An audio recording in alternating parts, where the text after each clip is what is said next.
Assalamualaikum warahmatullahi wabarakatuh. Di sini saya mendapatkan tugas untuk memenuhi ujian tengah semester pada makul komputasi paralel dan distribusi yang diampu oleh dosen Bapak Sumantri.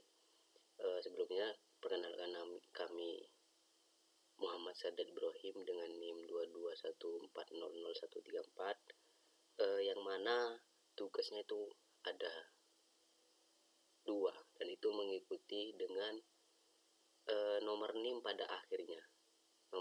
Nomor dia itu genap atau ganjil. Nah, pada NIM kami itu ialah genap, ialah mendapatkan NIM yang genap. Jadi tugasnya mempresentasikan algoritma paralel dasar.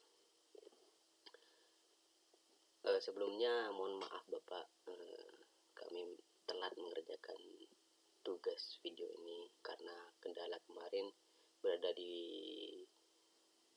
luar, yang mana itu tidak membawa laptop. Nah, untuk merekod video ini ialah tidak bisa. Pertama itu ada yang namanya kerangka.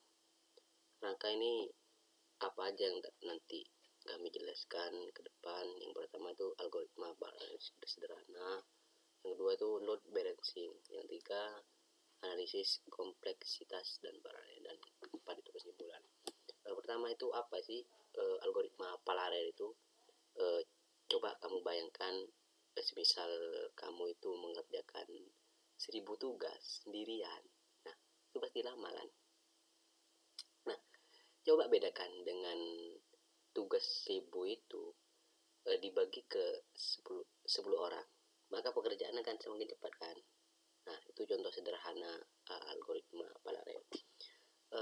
Prinsip paralel itu suatu pekerjaan yang dibagi menjadi bagian-bagian kecil, sehingga dikerjakan bersamaan oleh banyak prosesor dan thread. Tujuannya yang pertama itu membuat program selesai lebih cepat.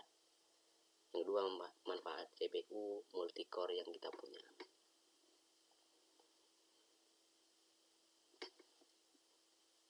Nah, di dalam algoritma paralel ini kita disuruh menjelaskan beberapa bagian.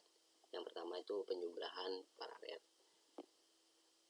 Misal nih, kita ingin menjumlah 1 juta angka. Nah, caranya bagaimana?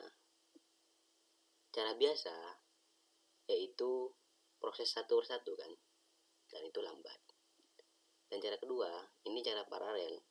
Data dibagi beberapa ke thread. Yang thread pertama itu menunjukkan itu bagian 1, thread 2 itu menunjukkan bagian 2, thread ketiga itu menunjukkan bagian 3. Dan hasilnya digabungkan nanti. Jadi kesimpulannya itu paralel itu lebih cepat jika data itu banyak. Nah, itu penjumlahan. Nah, yang kedua itu ilustrasi penjumlahan yang kita contohkan tadi. Thread pertama itu batch pertama. Nah, kita kan dikasih 3 bagian paralel kan. Yang pertama itu penjumlahan, nah yang kedua itu paralel pencarian. Nah, misalnya kamu mencari kata tertentu pada dokumen 500 halaman. Coba bayangkan bagaimana untuk mencarinya. Nah, di sini ada cara biasa dan ada cara paralel juga. Yang pertama itu cara biasa. Pasti kamu kalau menggunakan cara biasa, kamu baca dari halaman 1 sampai halaman 100. Nah, jika kalau menggunakan cara paralel, maka 5 orang membaca. Misal nih, halaman 100 sampai 100 itu 1 orang ke 1, halaman 100 ke 200 orang kedua. Nah, maka 5 orang itu nanti akan mencari yang ditugaskan. Nah, siapa yang ketemu nanti nggak tahu gitu. Orang keberapa yang menemukan kata yang tertentu.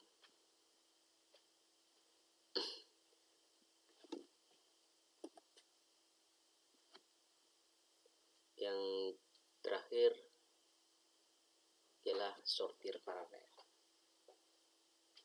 Apa itu sortir?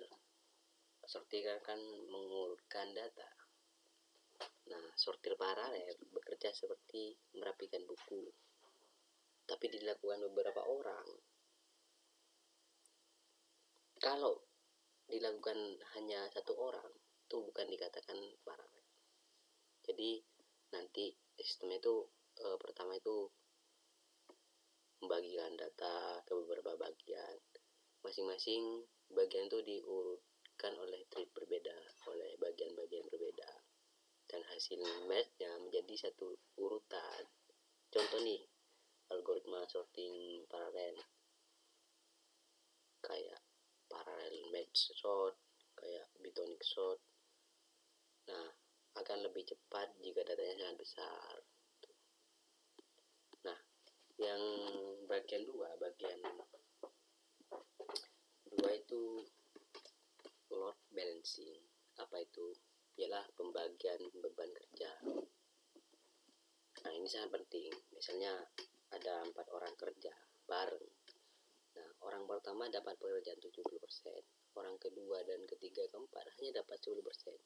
Hasilnya pekerjaannya itu baru selesai 1 orang kan, meskipun yang lain banyak menganggur. Itulah load balancing buruk.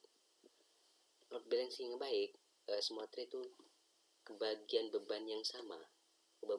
Misal nih, orang pertama itu misal ada 4 orang, ada 4 orang. Nah, orang pertama itu mendapatkan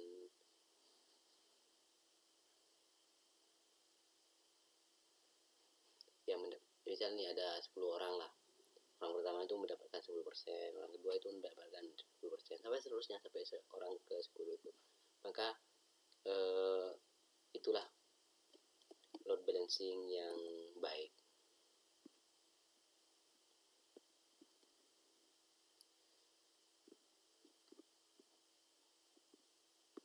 Nah,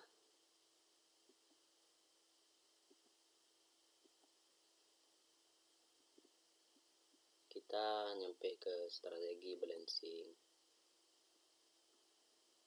Nah, tadi yang kita jelaskan tuh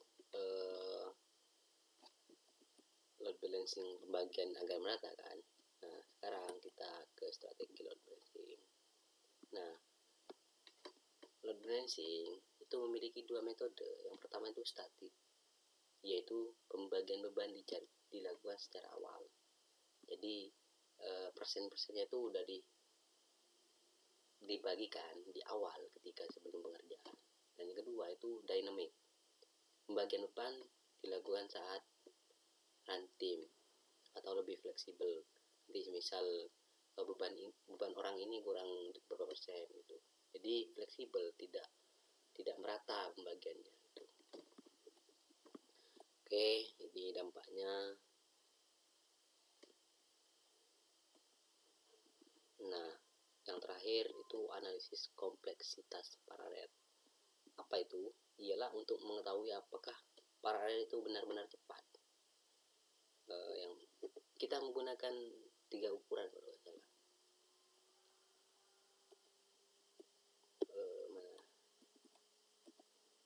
Ya ini. Yang pertama itu speed up.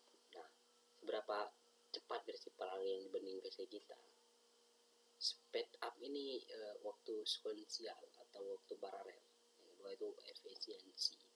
Seberapa baik prosesor kita digunakan, efisiensi jumlah prosesornya. Yang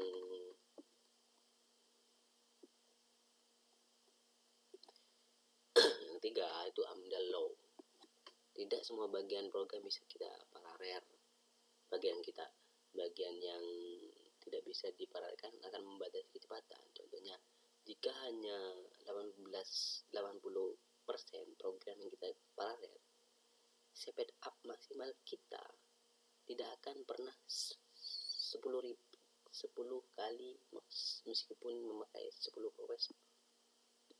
Maka nah ini contohnya tidak mencapai. Maka kesimpulannya itu algoritma paralel itu mempercepat program dengan membagi tugas ke banyak CPU. Kedua, penjumlahan, penjarian, dan sorting bisa dibuat di paralel. Nah, yang ketiga, pembagian beban kerja adalah kunci agar semua thread bekerja efektif. Yang terakhir ialah speed up dan Amdahl law membantu kita menilai manfaat paralelisme. Terima kasih, mungkin bisa ada pertanyaan untuk kami, ditulis saja di kolom komentar. Oke, itu mungkin yang saya bisa jelaskan beberapa materi-materi yang sudah dibagikan oleh dosen Bapak Sumantri. Akhir kata, saya mohon maaf jika presentasi saya cukup